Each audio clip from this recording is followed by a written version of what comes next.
I'd like to talk about India's unusual and unnatural dependency on China for bulk drugs and drug intermediates. This question has assumed heightened significance after the COVID pandemic. Is India the pharmacy of the world? And what is the nature of this Chinese threat to the Indian pharma industry? Indian pharma is indeed very big. It's the third largest pharmaceutical industry in the world, with overall revenues of about 375,000 crores. This is slightly less than our defense budget and very much more than, say, our education budget, which is only 100,000 crores per year. By comparison, our entire budget for the three science departments is only about 16,000 crores. So it's only about less than 4% of this whole thing for the pharma. So it is a very, very big industry. And when I give you the breakup of this industry, you will realize immediately the inherent weakness. Of this 375,000 crores, about three-fourths of it is for what is called formulations, and only one-fourth is based on manufacture. Now, manufacture should actually be the backbone of any pharma industry. Formulations are an added extra. Now, what is formulation? Formulations is the process where you take the drug itself, the chemical, which is called in technical language active pharmaceutical ingredient or API, and then you take the actual chemical and then make it in the form of, say, tablets, injections, ointments, suspensions, syrups, and so on, which is the form in which these drugs are ingested or given. Now, formulations is fine. I mean, India has become a world leader at formulations. And this is fine. There is nothing wrong in it, but for the dependence to be 75% on just formulations is unsafe and unwise, because if your supply of the raw material is choked off for any reason, then your formulations expertise is not going to do you any good. And this is the danger, the present danger that India faces. Now, as far as the dependence on China is concerned, it is indeed very high. For example, we account for just 6% of Chinese exports in this sector, which means they don't really need our business. On the other hand, we get 75% of our imports from China. So we need them a lot, but they don't need us hardly anything at all. So we should not hype ourselves up too much. This is not a commercial transaction between two equals. It's a very unequal kind of a balance sheet here. Now, it is quite useful to try to understand why we got to this particular stage. And it turns out that we got here not because of, really any one bad decision or one bad event or one bad circumstance which was out of our control. But we got here over a period of 50 years actually, because my story starts around 1970, because of a series of decisions that were made by the government. And believe me, not all these decisions were bad decisions. Those decisions that were taken from 1970 onwards with regards to the pharmaceutical industry, some of them, or even most of them, might have been correct decisions for the time, for the circumstances. But somehow, when you put the whole thing together, you realize that the overall consequence was very unfortunate for our country. So, this is a strange situation where a series of things that were not so good or not so bad, when put together, have given rise to a result that is really quite bad for our country today. Let me not underestimate the magnitude of the Chinese threat today to the Indian pharmaceutical industry. What happened in 1970? In 1970, this country lacked most things. The economy was very poor. We didn't have hardly anything. Why just drugs? And at that stage, Mrs. Gandhi, the then Prime Minister, realized that not being able to buy drugs and not being able to make them was going to put the country in a very bad shape. So, what she did, or what her government did in 1970, was to scrap the old Indian Patents and Designs Act 1911, and we have a new Patents Act 1970. And the main recommendation of this new Patent Act 1970 is that it effectively took India out of the international forum as regards drug patents. You see, patents on drugs are typically of two types: product patents and process patents. Most of the money and most of the protection comes in the product patents. So, in other words, the person who has discovered a new drug, discovered from scratch, that party gets the maximum patent protection in a product patent. A process patent, on the other hand, refers to the way in which this product is made. And if you think a little bit about it, you will realize that you may have a very good process patent, but ultimately, if you are making the same product which has a product patent, this process patent is not going to take you very far. You might make it in a different way, and that is patentable. But what you make in the end is what is already protected, and so you can't make it and you cannot sell it, because that is the main idea of a patent. So, what the Indian Patent Act 1970 said is that we don't follow product patents anymore from outside India, and we can make our own process patents. In other words, we can take any drug in the world we want, patented or not, and we can make it in some different way, and then that's good enough to make and sell in India. So we can't sell these things outside India, but we can make it and sell it in India, which was at that time the main problem. Import substitution was a must.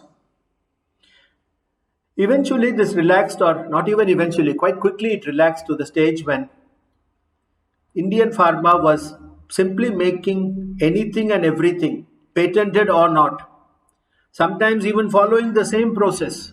So they were violating not only the product but also the process, and they were making everything. Now, what is the positive side of all this? Positive side is that our expertise in synthetic chemistry really grew by leaps and bounds. And the origin of this technical advance came, I would say, from typically the public sector or the government institutions. The Indian Institute of Chemical Technology, in those days called RRL Hyderabad, National Chemical Laboratory, Pune, Indian Institute of Integrative Medicine, in those days called RRL Jammu, IDPL, Indian Drugs and Pharmaceuticals Limited, a public sector company in Hyderabad, were the leaders in innovation, new chemistries, and Indian the chemists became wizards at making just about any drug. This was the high noon of the old regime where we were doing very well. Not only were we able to make them very easily, we were also able to sell them very cheap. So the prices of Indian drugs then and even today in India are among the lowest in the world. This is something that we all know. So this went on for several years. And in 1984, of course, Mrs. Gandhi was killed. And we had a new regime with her son. And it was at about that time when it was realized that India had to come back into the Committee of Nations as regards patents, the WTO, but also about many other things. India was opening up in terms of computers, infrastructures, and it was realized somehow, although the full magnitude of the crisis only came in 1991, but it was realized that our economy was now going nowhere with the old socialistic pattern. So at about that time, Rajiv Gandhi started changing some of the rules, and gradually it was felt that we had to obey the patents issued in other countries.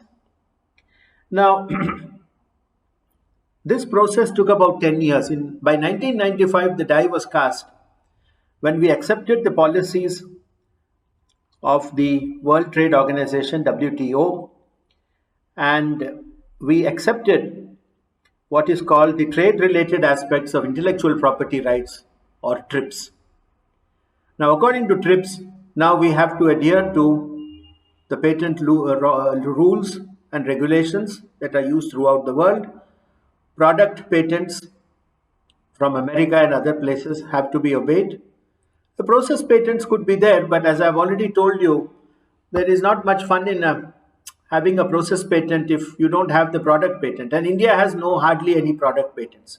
This is another thing I should tell you. We lack the research expertise, and mostly we lack the money to be able to develop a new drug from scratch. This was true then, it is true today. Okay, so let's not kid ourselves about India designing, lots of new drugs and so on. We manufacture many drugs. Manufacturing is not even the same as making, and making is not the same as designing. These words are all very important in science. Today I find that a lot of confusion with the use of these words in the public media, television, Twitter, all these places by politicians. So it's very important that we keep the correct meaning of the word. Make, manufacture, design. They are all very different. Today we cannot design anything. We can make a few things. We manufacture many things. So let's, in all this talk of Atmanirbhar and so on, let's keep some of these basic things in mind. So yes, we accepted TRIPS, and we went along. And at the same time, several faulty decisions now from the government. They allowed scientists from government labs to start setting up their own companies. But then that is fine. That is a good decision. But at the same time, they saw to it that when the lab got revenues from these private companies for contracts or for research, the mode of division of these profits by the working scientists was very, very small. So you do all the work in the name of the lab, and then you get a lot of money, and then the scientist gets very little in his or her hands. So then the inevitable happens. The work is done in the government lab, but it is shown as happening in the private company outside. And so as a result, this leads to a hemorrhaging not only of money, but also of skills and IP, intellectual property. So at about the same time, the rules and regulations to start new companies were so restrictive then. And this is one of the bad things that started happening. Some of the Indian private players who are already attracting talent from the government labs, mind you. They, as I said, the origin of any kind of good research and technical know-how in the Indian pharma industry has always been our public sector institutions. So make no mistake about this. It has only come from the public sector institutions. These scientists in the public sector labs started going to private industries, and then the worst happened. The private industry started moving their manufacture to China. This is how China came into the picture. And they took with them not only their know-how, but then the nature of China being what it is, the Chinese rapidly gobbled all this know-how and then started setting up the things themselves. So now we come straight into what is called the Chinese threat. Now most of our drugs and bulk intermediates, they are made by what is called a multi-step sequence. So you have a very simple compound called A, shall we say. A is converted into a slightly more complicated compound, B. So apparently B will be costlier than A. Should be, no? And then B is then converted into something slightly more complicated. We'll call it C. So C should be costlier than B, which is costlier than A. And typically we have 3 or 4 step sequences. So you can go from A to B to C to D to E. So one would think that A would be the cheapest of these and E would be the costliest, E being the final drug. But no, the Chinese didn't do this. What they would do is they would, for example, take A to B.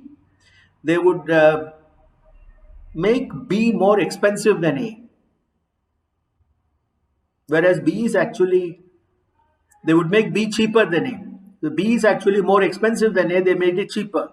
So if you make B very cheap, there is no incentive for anyone in India to develop the A to B process, because this is going against logic almost. The product of a reaction is made cheaper than the starting material. So the A to B route is out. And then when people are thoroughly used to that, what they will then do is make B very costly and make C cheap. Okay, now you get the idea. So then what happens? There is no incentive to develop the B to C route. So they've already cornered A, B, and C, and so on and so on. So that in the end, only E, the final product, the final drug, is very, very cheap. And A, B, C, D are all made very costly. So in other words, the other countries, say India, has no incentive at all to make any of these drugs. We are forced to buy, which is what has happened. Now, this is dubious price changes. Sometimes Chinese drugs also become more expensive because of genuine reasons. One of the things that's been happening in the last 20 years is that China has become much more aware of pollution, anti-pollution regulations and so on. So because of this, the price of some of these things does go up. Now, why are the Chinese able to make these drugs so cheap? The reason again is coming back to this A, B, C, D, E thing. The Chinese manufacturers control the entire process from A to E. And they also make these drugs in very large amounts. So as a result, they are able to drastically cut costs. About the only thing that is costlier in China is labor compared to India. And here the government steps in handsomely and then subsidizes the labor there.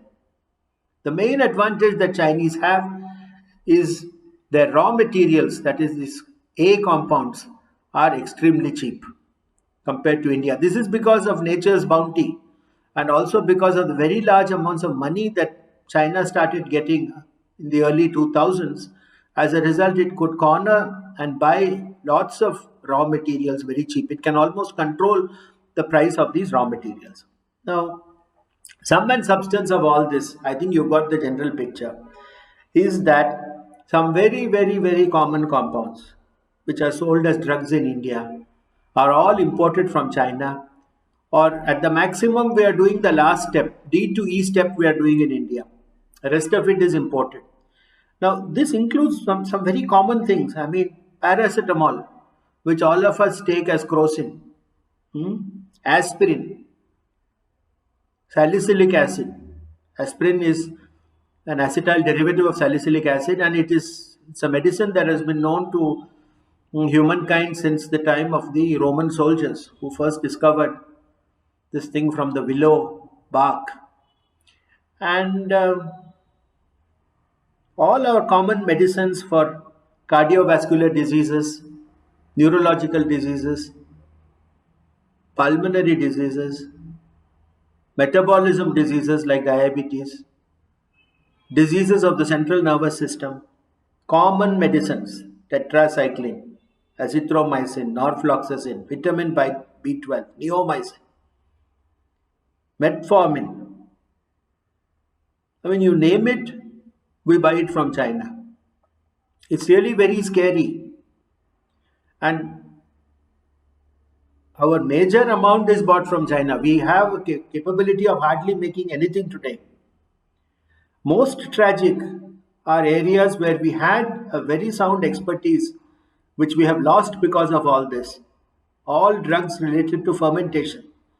And now I'm talking about antibiotics. In the 1960s, India was one of the major places where penicillin G used to be made, the Hindustan Antibiotics Limited outside Pune. All that expertise has gone now. We are not able to do fermentation technology at a cost effective way. Now, so the sad story goes on. I think just giving more examples is just going to make you and me more depressed. In 2008, the government vaguely woke up. This was the time of Manmohan Singh government. There was a task force set up, and the task force did come up with some good recommendations. They said, for example, some of the infrastructural costs of producing bulk drugs at low prices are things that individual companies cannot bear. So they said we'll have clusters which will take care of common facilities, that is, like water, steam, nitrogen, gases that are required for the synthesis. And also at the testing stage, once the drug is made, to test the drugs properly so that they are clinically okay. They said all these things the government should start. The companies are responsible for their own research and development. So they don't share that knowledge with other companies, obviously. But they use the common facilities in the clusters and then pay the government royalty. It's a very good scheme. Also considering that the pharma industry in India is located only in 3 clusters. By far the biggest is the one around Hyderabad. The second may be the entire stretch between Pune, Mumbai and Ahmedabad. And the third one is near Delhi, Haryana, Punjab, etc., which is much smaller. Now, so the cluster idea was there. Then they wanted financial incentives from the government so that people, private sector could get into this. See, essentially the price of a Chinese import is about 10 to 30% less than what it costs to make it in India. It's not that we can't make it. It's just that in the present system of regulations, it is costlier to make it in India. That's why our private players don't get into it. So somewhere, somehow, in some form, either through tax incentives or through clusters or through different ways of providing the research easily to the companies, government has, that is direct or indirect, government has to make up this 10 to 30% shortfall. If it is able to do that, then I don't see anything difficult in Indian pharma quickly catching up. Now, this 2008 thing, nothing happened, sadly. Again, we don't know why nothing happened. By 2013, still in the Manmohan Singh era, a new committee was set up under one of the departmental secretaries called Mr. Katoch. So it is called in the jargon Katoch Committee of 2013. So essentially they said the same things all over again, and this time with more data, and they simply said that we are in a very bad shape. Our dependence on China is too much. And then what happened? They gave the report in 2015. Nothing happened. By 2017, the ministries were sending some vague notes to each other saying this is important, this is not important. We don't know. We don't know why nothing happened. People say it's because of the constant transfer of the concerned bureaucrats. In which case I would ask, why does so much depend on which particular bureaucrat sits on which particular chair? There are 3 relevant departments. The major culpability goes to the Ministry of Chemicals and Fertilizers, without a doubt, because pharma comes under them. But no less culpable are the Ministries of Science and Technology, and I would dare say the Ministry of Education, because as I've already told you, much of this good R&D is coming from, was coming from education institutions. So the fact that it is not coming now, it means that Education Ministry has done something wrong in the fact that it is not really able to come out. So they just make lists, and say this drug is not there, that drug is not there, etc., etc. And really nothing happens after that. People don't know. Recently, there has also been some talk with the vaccine. Is that do the political opinions of the bureaucrats influence their decision making in any way? It's a very disturbing question. You could well have, senior bureaucrats of that age were probably recruited at the height of the socialistic pattern of society. One of them might well have said, "Oh, these private players are so rich, why do we give them more concessions?" Something like that. It could be. I mean, I don't know. I don't sit in these committees and I'm not privy to their decisions. But otherwise, there is no rational explanation for why things that were clearly understood and accepted way back, as far back as 2008, needed COVID to accelerate the whole thing. There's no explanation. And please remember once again, I folded hands, I tell you, this has nothing to do with BJP, Congress, etc. Nothing. Because all these processes, decisions, they seem to have a life of their own and they move in their own way, irrespective of who is in power where. There are just too many rules, too many regulations. To start a company in China takes 6 months. To start a company in India takes 3 years. You've got to get as many certificates, land allotment certificate, permission for land use certificate from the state government, from the department, local, no objection certificate under Water and Air Pollution Act, approval of construction activity and building plan certificate, sanction of power certificate, boiler inspection certificate, finance certificate, GST, export and import certification certificate. So all these certificates have to be obtained with all probably the necessary, so many other informal arrangements have to be made before these certificates are given. So frankly speaking, the private player doesn't want to get into it.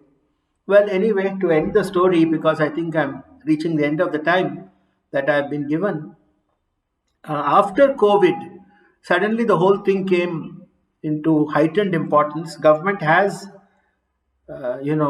produced an emergency plan. I mean, yes, when the water comes up to here, then you're forced to do something. The same thing happened in 1991 in the financial sector. Same thing has happened to the pharma sector now. So they've made some plan and they've given about 10,000 crores in order to start these clusters, to give some initiatives to people to develop R&D.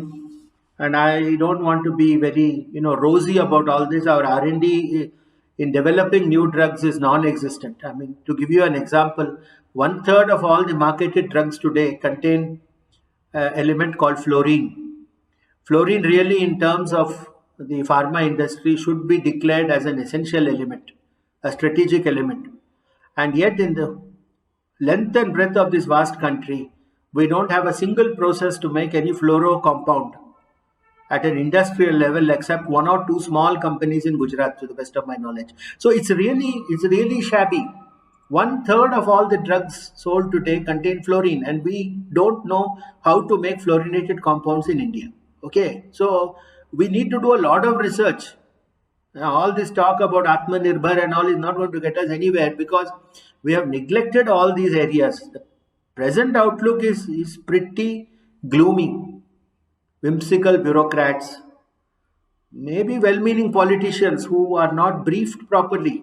As I said, Chemicals and Fertilizers Ministry, especially the Ministry of Science and Technology, and to some small extent the Ministry of Education. I think these three ministries should be really hauled up and be asked, why have you all not done anything for 12 years? I think up to 2008, one could say that we were a victim of circumstances and just good thinking. We took the best decisions based on the circumstances at that time. After 2008, there is no excuse.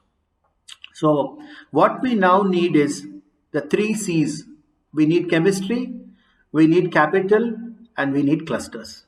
3 C's: chemistry, capital, clusters. We have to have a proper means of getting money into the hands of the private players, because they don't do it for free. That socialistic pattern of society is gone. You may want to give the medicines to poor people. That's different. But you can't say that, private sector will not be allowed to do this and that.